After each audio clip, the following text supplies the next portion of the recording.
हरियाणा में हिंदू महापंचायत करने का ऐलान किया गया है, जिसमें 31 जुलाई को अधूरी रह गई ब्रजमंडल यात्रा को फिर से आयोजित करने का ऐलान हो सकता है। इसीलिए प्रशासनिक अमला अलर्ट हो गया है। प्रशासन की ओर से दोनों समुदायों की गतिविधियों पर बारीकी से नजर रखी जा रही है। जानकारी के मुताबिक ये महापंचायत पलवल के पास पोंड्री गांव में आयोजित की जाएगी, जिसमें हरियाणा, दिल्ली, राजस्थान और यूपी के सभी लोगों के पहुंचने की संभावना है। महापंचायत में कई संतों के भी पहुंचने की खबर है। इस महापंचायत का उद्देश्य बताया जा रहा है कि ब्रजमंडल की जो यात्रा 31 जुलाई को अधूरी रह गई थी, उस यात्रा को 28 अगस्त को पूरा करने का आह्वान हिंदू समाज के संतों और हिंदू समाज के लोगों के द्वारा किया जा सकता है। दरअसल 12 दिन पहले ब्रजमंडल यात्रा के दौरान ही नूह में हिंसा भड़की थी। इस कारण यात्रा अधूरी रह गई थी। अब हिंदू संगठन इस यात्रा को पूरी करने की तैयारी में है। इस कारण पहले ही नूह के हालात को संभालने में जुटे प्रशासनिक अमले की परेशानी बढ़ गई है। रविवार को होने वाली हिंदू महापंचायत के लिए 500 से ज्यादा गांव में चिट्ठी भेजी गई है। हरियाणा के अलावा कई और राज्यों से भी लोगों के पहुंचने की संभावना है। आयोजनों के मुताबिक महापंचायत में आगे की रणनीति पर विचार किया जाएगा। हमने सब जगह जहां तक हम सूचना कर पाए हैं, सब जगह लोगों को सूचित किया है और कल इसीलिए किया है कि भी बैठ करके समाज को एक ऐसा निर्णय ले ताकि हम आगे बढ़ के कोई अगले फैसले ले सकें। मैं मान के चलता हूं कि 20 से 30 हजार लोग जरूर यहाँ पहुंचे। पीएम मोदी ने मणिपुर हिंसा पर विपक्ष के रवैये को लेकर के जमकर के निशाना साधा। पश्चिम बंगाल के हावड़ा में बीजेपी के पंचायती राज परिषद के कार्यक्रम में पीएम वीडियो कॉन्फ्रेंसिंग के जरिए जुड़े थे, जिसमें कार्यकर्ताओं को संबोधित करते हुए पीएम ने मणिपुर हिंसा के मुद्दे पर विपक्ष पर राजनीति करने का आरोप लगाया। पीएम ने कहा कि मानसून सत्र की शुरुआत से पहले गृह मंत्री अमित शाह ने सभी पार्टियों से मणिपुर पर चर्चा के लिए चिट्ठी लिखी थी, लेकिन विपक्ष ने इस पर चर्चा नहीं होने दी। लेकिन ये लोग मणिपुर पर चर्चा नहीं चाहते थे, क्योंकि उनको मालूम था कि मणिपुर का सच सबसे ज्यादा उनको चुभने वाला है। पीएम ने कहा कि विपक्ष को सिर्फ अपनी राजनीति से मतलब है और उन्होंने मणिपुर के लोगों के साथ धोखा किया। वो नहीं चाहते थे मणिपुर, और इसलिए क्या किया, मणिपुर की चर्चा तो टाल दी। अविश्वास प्रस्ताव ला करके राजनीतिक बहस को ही उन्होंने प्राथमिकता दी। पीएम ने कहा कि हम संसद में शुरू से चर्चा के पक्ष में थे, लेकिन विपक्ष अविश्वास प्रस्ताव लाया और फिर वोटिंग से भाग गए। सांसद बहाल होने के बाद राहुल गांधी अपने संसदीय क्षेत्र वायनाड के 2 दिन के दौरे पर हैं, लेकिन वायनाड जाने से पहले राहुल गांधी तमिलनाडु भी पहुंचे, जहां कोयम्बटूर में उनका जोरदार स्वागत हुआ। राहुल गांधी जैसे ही एयरपोर्ट से बाहर निकले, उनके समर्थकों की भारी भीड़ जुट गई, जिन्होंने राहुल को घेर लिया और उन्हें अपने साथ लाए तोहफे देने लगे। एयरपोर्ट के बाहर भीड़ इतनी ज्यादा हो गई थी कि उसे संभाल पाना वहां मौजूद सुरक्षा कर्मियों के लिए भी चुनौती बन गई। इस दौरान राहुल के समर्थन में जमकर नारेबाजी भी हुई।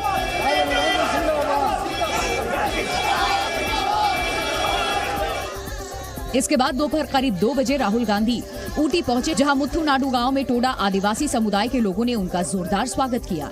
राहुल गांधी को सम्मान में वहां के लोगों ने शॉल पहनाई और अपनी परंपरा और संस्कृति के बारे में जानकारी दी। राहुल गांधी भी इस दौरान वहां लोगों से मिले प्यार को पाकर काफी खुश नजर आए और उनके साथ राहुल ने डांस भी किया। डांस करने के बाद राहुल ने अपने पास खड़ी एक बच्ची को गोद में उठा लिया और उसे प्यार करते नजर आए।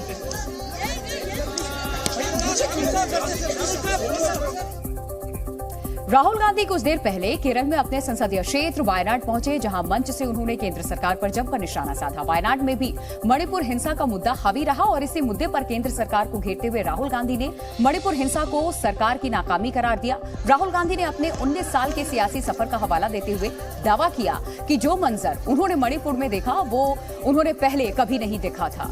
राहुल ने दावा किया कि मणिपुर में भारत के विचार की हत्या हुई, वहां महिलाओं और बच्चों पर अत्याचार हुआ। राहुल ने आरोप लगाया कि पीएम मोदी ने संसद में मणिपुर के मुद्दे पर सिर्फ 2 मिनट बोला, जिससे साफ होता है कि सरकार मणिपुर पर संवेदनशील नहीं है। Some time back, I went to Manipur, and I've been in politics now for 19 years, and I have never experienced what I experienced in Manipur. I've been during floods, during violence. I went to the violence affected areas in Uttar Pradesh. I've seen the tsunami. I've been all across our country during times of tragedy. But what I saw in Manipur, I have never seen before. The Prime Minister spoke for 2 hours 13 minutes about everything, about the Congress, about me, about the India Alliance, but he spoke 2 minutes about Manipur. Delhi सेवा bill को राष्ट्रपति ने मंजूरी दे दी है। राष्ट्रपति मुर्मू की मंजूरी के बाद दिल्ली सेवा बिल अब कानून बन गया है। इसी के साथ अब राजधानी में अफसरों के ट्रांसफर और पोस्टिंग को संभालने की जिम्मेदारी उपराज्यपाल की होगी। कांग्रेस सांसद राहुल गांधी अगले महीने यूरोपीय देशों के दौरे पर जाएंगे। राहुल गांधी नॉर्वे, बेल्जियम और फ्रांस का दौरा करेंगे, जहां वो यूरोपीय संघ के नेताओं से मिलेंगे। इस दौरान वो प्रवासी भारतीयों से भी मुलाकात करेंगे। 15 अगस्त से पहले श्रीनगर में सुरक्षा बढ़ा दी गई है। आर्मी के साथ अब भारतीय वायुसेना के गरुड़ स्पेशल फोर्सेज को घाटी में तैनात किया गया। वायुसेना की ये यूनिट आतंकवाद विरोधी अभियानों में शामिल रहेगी। राजस्थान में भारत पाकिस्तान बॉर्डर के पास भारतीय सेना ने युद्धाभ्यास किया। पोखरण फील्ड फायरिंग रेंज में चल रहे इस युद्धाभ्यास में सेना के कई टैंक और हेलीकॉप्टर्स शामिल रहे। पीएम मोदी आज एक दिन के दौरे पर मध्य प्रदेश के सागर पहुंचे। इस दौरान उन्होंने मध्य प्रदेश को कई हजार करोड़ की परियोजनाओं की सौगात दी, जिसमें संत शिरोमणि श्री रविदास जी स्मारक स्थल भी शामिल है। पीएम मोदी ने फावड़ा चलाकर स्मारक का भूमि पूजन किया। कार्यक्रम में शामिल हुए पीएम और स्मारक स्थल पर इसके बाद पंचशिला पूजन करके पीएम मोदी ने स्मारक का शिलान्यास किया। उन्होंने संत रविदास की मूर्ति पर फूल चढ़ाए। इस दौरान उनके साथ मध्य प्रदेश के सीएम शिवराज सिंह चौहान और राज्यपाल मंगू भाई पटेल भी थे।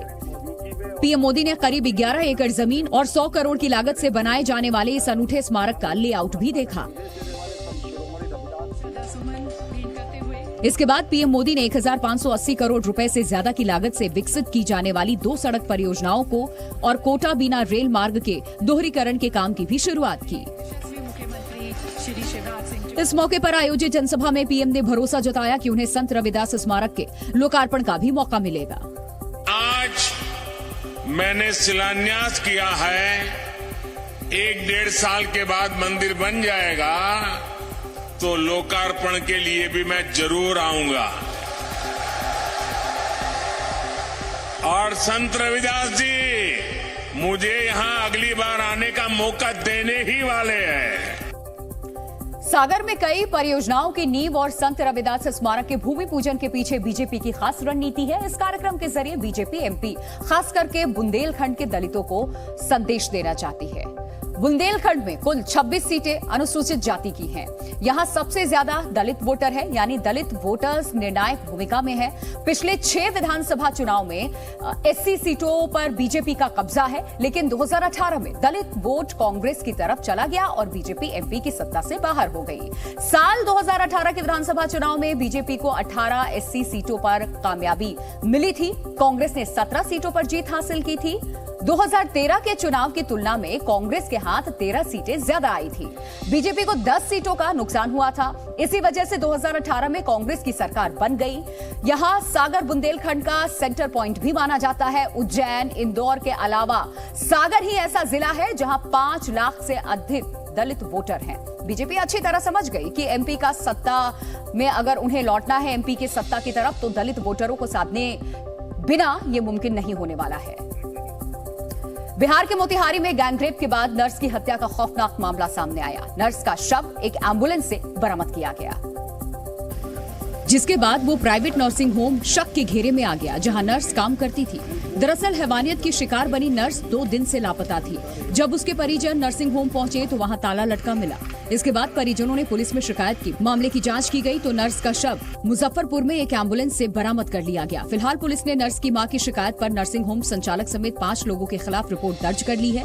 एक आरोपी कंपाउंडर को गिरफ्तार कर लिया गया है और पूरे मामले की जाँच की जा रही है। टीम द्वारा गुप्त सूचना के आधार पर एवं तकनीकी अनुसंधान के बाद अपहृता का शव बरामद किया गया है एम्बुलेंस से और त्वरित कार्रवाई करते हुए एक आरोपी को गिरफ्तार किया गया है। इस संबंध में टीम सक्रिय है और लगातार छापेमारी कर रही है। अन्य आरोपियों की गिरफ्तारी भी शीघ्र की जाएगी। पुलिस ने शक के घेरे में आए जानकी सेवा सदन नर्सिंग होम को भी सील कर दिया है।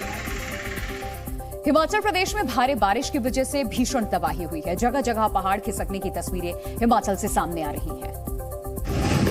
भारी बारिश की वजह से मंडी पंडोह नेशनल हाईवे पर लैंडस्लाइड हुआ और पहाड़ का मलबा हाईवे पर आ गिरा। हालांकि गनीमत रही कि पहाड़ से गिर रहे पत्थरों की चपेट में कोई वाहन नहीं आया। लैंडस्लाइड की वजह से हाईवे काफी देर तक बाधित रहा। सड़क के दोनों ओर वाहनों की लंबी कतारें देखी गईं। मंडी कुल्लू नेशनल हाईवे पर लैंडस्लाइड के बाद पहाड़ से एक बड़ा पत्थर कार पर आकर गिरा, जिसमें 6 साल के बच्चे की मौत हो गई और कई लोग घायल हो गए। वहीं कांगो में सड़क धंसने के कारण मंडी से शिमला जा रही एक बस खाई में गिर गई, जिसमें 4 लोग गंभीर रूप से घायल हो गए। सोलन में भी भारी लैंडस्लाइड के बाद परमाणु शिमला राष्ट्रीय राजमार्ग पर आवाजाही ठप हो गई। पहाड़ों से मलबा आने की वजह से शिमला का संपर्क कट गया। कालका शिमला राष्ट्रीय राजमार्ग चक्की मोड़ के पास बंद है। हिमाचल प्रदेश के बिलासपुर में भारी बारिश के बाद पहाड़ टूटकर सड़क पर आ गिरा। गनीमत ये रही कि इस हादसे में सड़क से गुजर रहे वाहनों को कोई नुकसान नहीं पहुंचा।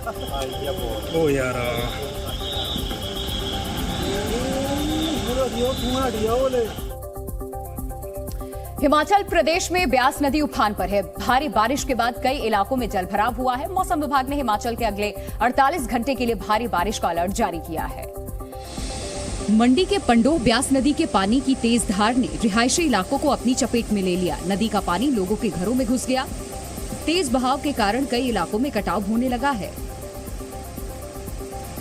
भारी बारिश के बाद मंडी का गुटकर इलाका पूरी तरह पानी में डूब गया। ड्रोन से ली गई तस्वीरों में हर तरफ पानी ही पानी नजर आया। सड़कें पानी में डूब गई। लोगों के घरों में बाढ़ का पानी घुस गया।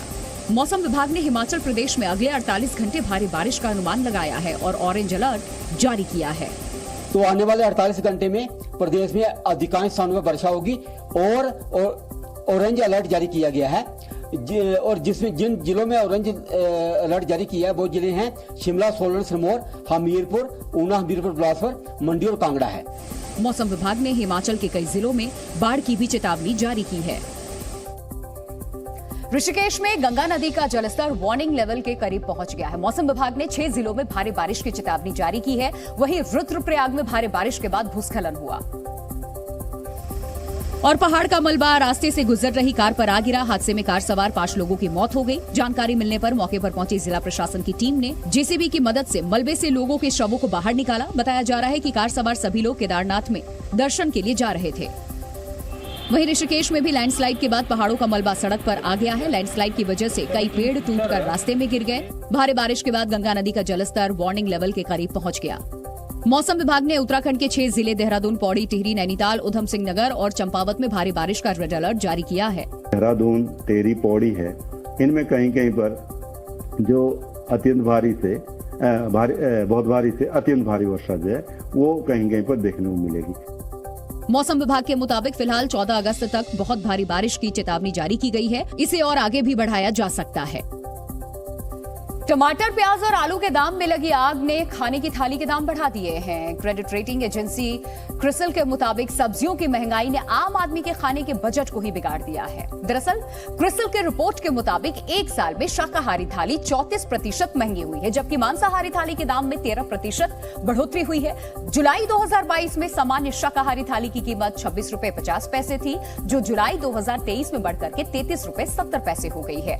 इसी तरह जुलाई 2022 में मांसाहारी थाली की कीमत 61 रुपए 30 पैसे थी, जो जुलाई 2023 में बढ़कर 66 रुपए 80 पैसे हो गई है। रिपोर्ट के मुताबिक शाकाहारी थाली की महंगाई में सबसे बड़ा योगदान महंगे टमाटर का है। आंकड़ों के मुताबिक जून से जुलाई के बीच यानी कि 1 महीने में टमाटर की कीमत में 233% का उछाल आया और जून में जो टमाटर 33 रुपए किलो बिक रहा था वो जुलाई 110 रुपए किलो मिलने लगा। इसी तरह जून से जुलाई के बीच आलू की कीमत में 16% और प्याज की कीमत में 9% का उछाल आया। जून से जुलाई के बीच हरी मिर्च के दाम में प्रतिशत की बढ़ोतरी 69% का इजाफा दर्ज किया गया है। शाकाहारी थाली की बात करें तो एक थाली 33 रुपए 70 पैसे की है, जिसमें 3 रोटियां 4.5 रुपए की, सब्जी 12 रुपए 80 पैसे की, चावल 3 रुपए 30 पैसे का, दाल 2 रुपए 80 पैसे, दही 4 रुपए की और सलाद जैसी कुछ अन्य चीजें 6 रुपए 30 पैसे की हैं। और इसी तरह जुलाई 2023 में एक मांसाहारी थाली 66 रुपए 80 पैसे की है, जिसमें 3 रोटियां 4.5 रुपए की है, सब्जी 12 रुपए 80 पैसे की, चावल 3 रुपए 30 पैसे का, चिकन 35 रुपए का, दही 4 रुपए की और सलाद जैसी कुछ अन्य चीजें 7 रुपए 20 पैसे की है। मुंबई एयरपोर्ट पर डायमंड स्मगलिंग की कोशिश नाकाम की गई। मुंबई एयरपोर्ट पर कस्टम विभाग ने हीरो की तस्करी नाकाम करते हुए 1.5 करोड़ के हीरे जब्त किए। दुबई से आए यात्री ने बड़ी चतुराई के साथ चाय के पैकेट में हीरो को छुपाकर रखा था। दिल्ली के महिपालपुर इलाके में एक शख्स ने बीच सड़क पर अपने जीजा और उसके भाई की चाकू से गोदकर हत्या कर दी। सूचना मिलते ही मौके पर पहुंची पुलिस ने आरोपी को गिरफ्तार कर लिया। हालांकि घटना के बाद पूरे इलाके में डर का माहौल है। यूपी के बांदा में बीजेपी नेता की गोली मारकर हत्या की कोशिश की गई। हमलावरों ने बीजेपी नेता की गाड़ी को घेरकर फायरिंग की और मौके से फरार हो गए। जानकारी के मुताबिक पुराने रंजिश के चलते यह हमला करवाया गया। पशुपतिनाथ मंदिर में ड्रेस कोड लागू कर दिया गया। मंदिर समिति द्वारा लगाए गए नोटिस के तहत छोटे कपड़े जैसे कि हाफ पैंट, मिनी स्कर्ट या कटी फटी जीन्स पहनकर आने वाले श्रद्धालुओं को मंदिर में एंट्री नहीं दी जाएगी। राजस्थान के जैसलमेर में लोंगेवाला और पोखरण फील्ड फायरिंग रेंज में सेना ने 2 दिन का युद्धाभ्यास किया है। इस दौरान टैंक गरजे, हेलीकॉप्टर्स ने हुंकार भरी और सेना ने अपना पूरा दमखम दिखाया। भारतीय सेना के जवान बिना हथियार के दुश्मन का खात्मा करने का अभ्यास करते हुए भी नजर आए। जवानों ने अपने शारीरिक बल से दुश्मन को चारों खाने चित्त करने की प्रैक्टिस की। युद्धाभ्यास के दौरान सेना की पैदल टुकड़ी ने दुश्मनों की ओर से हमले की सूरत में बिना हथियार उठाए विजय हासिल करने की युद्ध नीति का प्रदर्शन करने के साथ आर्टिलरी रेजिमेंट की ताकत का भी मुजाहिरा पेश किया। जैसलमेर की रेतीली जमीन को चीरते हुए सेना के टैंक तेजी गति से आगे बढ़ते हुए अपनी पोजीशन लेते नजर आए। इसके बाद एक कतार में खड़े टैंकों ने इतने गोले बरसाए कि सब कुछ धुआं धुआं हो गया।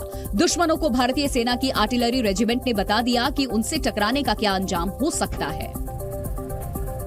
इस युद्धाभ्यास के दौरान भारतीय थल सेना के कई आला अधिकारी और भारी संख्या में जवान मौजूद रहे, जिन्होंने बताया कि कैसे भारतीय सेना उन्नत और आधुनिक हथियारों से लैस हो चुकी है और जंग की स्थिति में दुश्मनों को नाको चने चबवा सकती है। आर्टिलरी रेजिमेंट की made in India Arjun tank ने भी युद्धाभ्यास में हिस्सा लिया। ये सिर्फ इंडिया का नहीं बल्कि दुनिया में सबसे one of the most powerful tanks है, चाहे इसका इंजन हो, चाहे इसकी फायर पावर हो, चाहे इसकी फायरिंग एक्यूरेसी हो। इसके अलावा मैकेनाइज्ड इन्फैक्ट्री ने भी अपनी ताकत दिखाई, जिसके पास 4 किलोमीटर दूर तक दुश्मन की एंटी टैंक को तबाह करने की क्षमता है। इसी के साथ सॉफ्ट स्किन व्हीकल कोई टारगेट होगा या कोई पैदल सेना होगी तो उसको भी ये बर्बाद करने की काबिलियत रखता है। 2 दिन तक चले इस युद्धाभ्यास में थल सेना के हेलीकॉप्टरों ने भी हिस्सा लिया। थल सेना के रुद्र लड़ाकू हेलीकॉप्टर आसमान में उड़ान भरते दिखे। HAL द्वारा निर्मित इन हेलीकॉप्टरों ने दिखाया कि जंग के दौरान वो कैसे कहर बरपा सकते हैं। LOC पर सीज फायर और भारत सरकार के बॉर्डर टूरिज्म को बढ़ावा देने की पहल से कश्मीर के सीमाई इलाकों का कायाकल्प हो गया है। POK से लगते नॉर्थ कश्मीर के गुरेज, तंकधार, माछिल और बंगस में पर्यटकों का जमावड़ा लगने लगा है। जबकि बॉर्डर टूरिज्म को बढ़ावा देने के लिए केंद्र सरकार ने POK से लगते भारत के आखिरी गांव केरन को भी पर्यटकों के लिए खोल दिया है, जहां किशन गंगा नदी के किनारे बसी हरी भरी वादियों, पाकिस्तान की नीलम घाटी और बिना फेंसिंग के बॉर्डर का नजारा देखने के लिए देश भर से लोग भारी संख्या में आ रहे हैं। हम इस वक्त उत्तरी कश्मीर के सीमावर्ती जिले कुपवाड़ा के सबसे आखिरी गांव केरन में है। केरन बिल्कुल POK की सीमा पर बसा हुआ है और जिस जगह पर हम खड़े हैं आज से 3-4 साल पहले शायद कोई सोच भी नहीं सकता था और मुमकिन भी नहीं था कि आप यहाँ पर इस नियंत्रण रेखा के इतने करीब खड़े हो सकते हैं। केरन की खूबसूरती को करीब से देखने के लिए देश के कोने कोने से लोग यहाँ पहुँच रहे हैं। बेखौफ होकर यहाँ की वादियों में घूम रहे हैं, कैंपिंग कर रहे हैं, पिकनिक मना रहे हैं, फोटो खिंचवा रहे हैं और बाइनोकुलर से किशन गंगा नदी के उस पार POK में स्थित नीलम घाटी के दीदार कर रहे हैं। इंडिया का लास्ट गांव ऑफ द इंडिया है। हम उसका भी सोचा नहीं इधर पहुंचेंगे, नहीं तो सोचने के बाद लग रहा है इतना दिन क्यों इंतजार किया है। बहुत अच्छा जगह है और इधर का हमारा साथ में ही है, जैसे हमारा नेबर जैसे पाकिस्तान है। दरअसल आर्टिकल 370 खत्म करने के पाकिस्तान के साथ सीज फायर समझौता होने और आतंकवाद पर प्रहार के बाद से ही कश्मीर के सीमाई इलाकों की तस्वीर बदलनी शुरू हो गई थी। जबकि केंद्र सरकार, स्थानीय प्रशासन और भारतीय सेना ने बॉर्डर टूरिज्म को बढ़ावा देने के लिए हर मुमकिन कदम उठाना शुरू किया। मसलन लोगों को होम स्टे की सुविधा देने के लिए प्रेरित करना, टूरिस्ट गेस्ट हाउस बनाना और रोड के साथ साथ इंटरनेट कनेक्टिविटी को बेहतर करना। तो ये बदलाव के 4 साल का नतीजा है। 4 साल पहले ये शायद मुमकिन नहीं होता, लेकिन आज की डेट में हम देख रहे हैं कि 1500 तक टूरिस्ट यहाँ पर आ रहा है, एक अच्छा एक्सपीरियंस गेन कर वापस जा रहा है। केरल में आज तिरंगा लहरा रहा है, देशभक्ति के गाने बज रहे हैं, स्थानीय लोगों के चेहरे पर खुशी है, मुफलिसी खत्म हो रही है, सिर्फ इसीलिए क्योंकि एलओसी पर भारत का ये आखिरी गांव टूरिस्ट स्पॉट में तब्दील हो गया है। जिस तरह की खूबसूरती केरन में है, और यहाँ पर आप देख सकते हैं कैसे तिरंगा लहरा रहा है और कुछ ही मीटर की दूरी पर पीओके है, और यहाँ टूरिस्ट स्पॉट इसको जो है बना दिया गया है। स्थानीय प्रशासन के मुताबिक जुलाई से अब तक पूरे कश्मीर में 1 करोड़ 30 लाख पर्यटक आए, 300 नए टूरिस्ट डेस्टिनेशन खोले गए और बॉर्डर टूरिज्म पर फोकस किया गया है।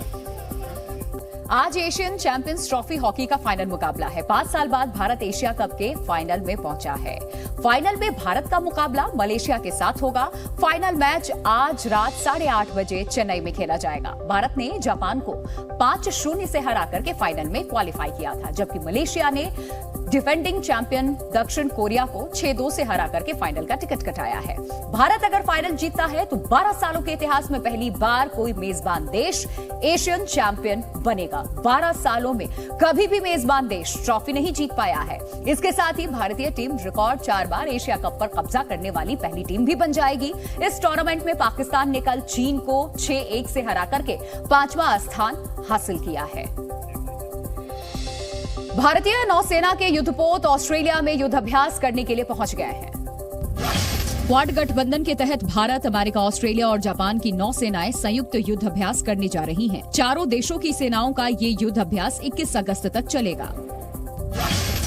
ब्रिटेन में एक छोटा विमान हादसे का शिकार हो गया। इंजन फेलियर के बाद पायलट को हाईवे पर ही प्लेन की इमरजेंसी लैंडिंग करानी पड़ी। गनीमत रही कि हादसे में कोई घायल नहीं हुआ। कनाडा में ताबड़तोड़ बारिश के बाद बाढ़ का खतरा बढ़ गया है। राजधानी ओटावा में सड़कों पर पानी भरने के बाद कई गाड़ियां वहीं पर फंस गईं। स्थानीय मौसम विभाग के मुताबिक आने वाले दिनों में हालात और बिगड़ सकते हैं। बांग्लादेश में डेंगू से मरने वालों का आंकड़ा हर दिन बढ़ रहा है। डेंगू से अब तक कुल 364 लोगों की मौत हो चुकी है। वहीं इस साल अब तक 78,000 से ज्यादा केस सामने आ चुके हैं।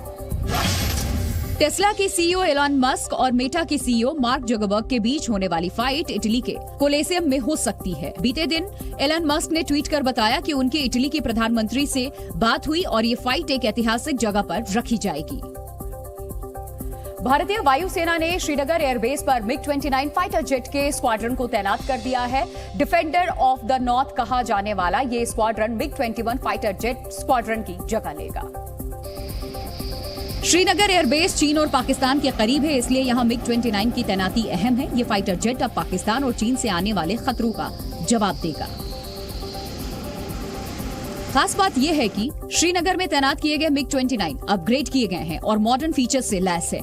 इसमें लंबी दूरी की एयर टू एयर मिसाइलें, night vision, air to air refuelling समेत कई नए फीचर्स जोड़े गए हैं। जबकि मिग-29 में लड़ाई के दौरान दुश्मन एयरक्राफ्ट को जाम करने की भी क्षमता है। भारतीय वायुसेना ने जम्मू कश्मीर के अवंतीपोरा एयरबेस पर हल्के लड़ाकू विमान तेजस MK-1 को तैनात किया, जबकि 2020 में गलवान घाटी में चीन के साथ टकराव होने के बाद लद्दाख सेक्टर में मिग-29 तैनात किए गए हैं। यूपी के मथुरा में श्री कृष्ण जन्मभूमि और शाही ईदगाह मामले में पहली बार श्री कृष्ण जन्मभूमि ट्रस्ट ने ईदगाह की जमीन पर अपना दावा पेश करते हुए कोर्ट में अर्जी दाखिल की, जिसे मथुरा कोर्ट ने स्वीकार करते हुए इसे हाई कोर्ट भेजने को कहा है। इस बात को ट्रस्टी विनोद कुमार बिंदल और ओम प्रकाश सिंघल ने ट्रस्ट की ओर से दायर किया था, जिसमें 1968 के समझौते को अवैध बताते हुए शाही ईदगाह की जमीन को ट्रस्ट की जमीन बताया गया। कोर्ट में दाखिल वाद में शाही ईदगाह मस्जिद कमेटी और श्री कृष्ण जन्मस्थान सेवा संस्थान को प्रतिवादी बनाया गया। जो डिस्प्यूटेड कंस्ट्रक्शंस, इलीगल कंस्ट्रक्शंस हैं हमारे ट्रस्ट की जमीन पर, उन कंस्ट्रक्शंस को रिमूव करने के लिए मैंडेटरी इंजंक्शन की रिलीफ सीख की गई है। इसके साथ साथ जो ट्रस्ट की संपत्ति है उसमें किसी तरीके से फर्दर इंटरफियरेंस न हो, इसके लिए हमारे पार्ट पर परमानेंट इंजंक्शन की रिलीफ सीख की गई है। श्री कृष्ण जन्मस्थान शाही ईदगाह मामले में अब तक 17 वाद दाखिल किए जा चुके हैं, लेकिन ये पहला मौका है जब श्री कृष्ण जन्मस्थान ट्रस्ट ने वाद दाखिल किया है। मथुरा कोर्ट में श्री कृष्ण जन्मस्थान शाही ईदगाह मस्जिद को लेकर के 17 अर्जी दाखिल हो चुकी है, जिसे अलग अलग लोगों की तरफ से दायर किया गया। पूरा विवाद 13.37 एकड़ जमीन को लेकर है, जिसमें करीब 11 एकड़ जमीन पर श्री कृष्ण जन्मभूमि बना हुआ है, जबकि 2.31 एकड़ जमीन पर शाही ईदगाह मस्जिद है। याचिका में ईदगाह मस्जिद को हटा करके जमीन हिंदू पक्ष को देने की मांग की गई है। 1968 में जमीन को लेकर हुए समझौते को रद्द करने की भी मांग की गई थी।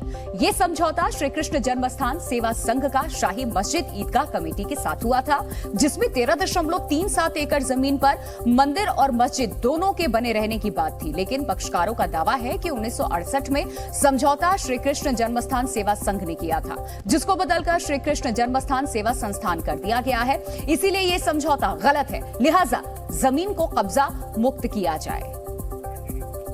अनवर उल हक को पाकिस्तान के केयरटेकर पीएम के तौर पर चुना गया है। पाकिस्तान में राजनीतिक उथल पुथल के बीच में अनवर उल हक को कार्यवाहक प्रधानमंत्री चुन लिया गया है। 9 अगस्त को संसद भंग होने के साथ ही प्रधानमंत्री शहबाज शरीफ का कार्यकाल भी खत्म हो गया था। दिल्ली मेट्रो ने स्वतंत्रता दिवस के दिन समारोह में भाग लेने वाले यात्रियों की सुविधा के लिए मेट्रो टाइमिंग में बदलाव किया है। 15 अगस्त के दिन ट्रेन सेवाएं सुबह 5 बजे से शुरू होंगी, वहीं सुरक्षा कारणों की वजह से मेट्रो पार्किंग बंद होगी। जम्मू कश्मीर के पुलवामा में सीआरपीएफ जवान के आत्महत्या करने का मामला सामने आया है। अधिकारियों के मुताबिक रात करीब 2 बजे गोली चलने की आवाज सुनाई दी, जिसके बाद जवान का खून से लथपथ शव पाया गया। आगरा में तेज रफ्तार कार डिवाइडर से टकराने के बाद आग के गोले में तब्दील हो गई। आग लगने के बाद कार के ड्राइवर ने किसी तरह गाड़ी से कूदकर अपनी जान बचाई। यूक्रेन की ओर से लगातार हो रहे ड्रोन हमलों ने रूस को परेशान कर दिया। 48 घंटे पहले हुए ड्रोन अटैक के बाद एक बार फिर रूस की राजधानी मॉस्को के आसमान में ड्रोन उड़ता नजर आया, जो तेजी से आगे बढ़ रहा था, जबकि नीचे खड़े लोग सहम गए। एक महिला जो ऑफिस से निकल रही थी, वो ड्रोन को अपने मोबाइल कैमरे में शूट करती और भागती नजर आई। हालांकि रूस की वायु रक्षा प्रणाली ने मॉस्को के ऊपर उड़ान भर रहे इस ड्रोन को मार गिराया, जिसके बाद आसमान में धुएं का गुबार नजर आया। कथित रूप से यूक्रेनी ड्रोन का मलबा मॉस्को के पश्चिम में स्थित एक जंगल में दुर्घटनाग्रस्त हो गया। अच्छी बात ये रही कि इसमें न ही कोई हताहत हुआ और न ही किसी तरह का कोई नुकसान हुआ। लेकिन जहां ड्रोन गिरा, उस इलाके को रूसी सुरक्षा कर्मियों ने सील कर दिया और ड्रोन के मलबे को अपने कब्जे में लेकर जांच में जुट गई। यूक्रेन ने कथित रूप से मॉस्को पर ड्रोन अटैक किया, तो वहीं रूस ने यूक्रेन की राजधानी कीव को हाइपरसोनिक किंजल मिसाइलों से हमला कर दहला दिया। यूक्रेन ने दावा किया कि रूस ने कीव को टारगेट करते हुए 4 हाइपरसोनिक मिसाइलें दागी, जिसकी वजह से कीव में बच्चों के एक अस्पताल को नुकसान पहुंचा, जबकि इवानो फ्रैंकोविस्ट के पश्चिमी क्षेत्र में एक लड़के की मौत हो गई। यूक्रेनी वायुसेना ने एक बयान में कहा कि किंजल मिसाइलें रूस के तुला और लिपेट से दागी गई हैं। एक मिसाइल को कीव में यूक्रेनी वायु रक्षा प्रणाली ने तबाह कर दिया, जबकि बाकी बची 3 मिसाइलों ने रिहायशी इलाकों और एक हवाई क्षेत्र के पास हमला किया। Zee News.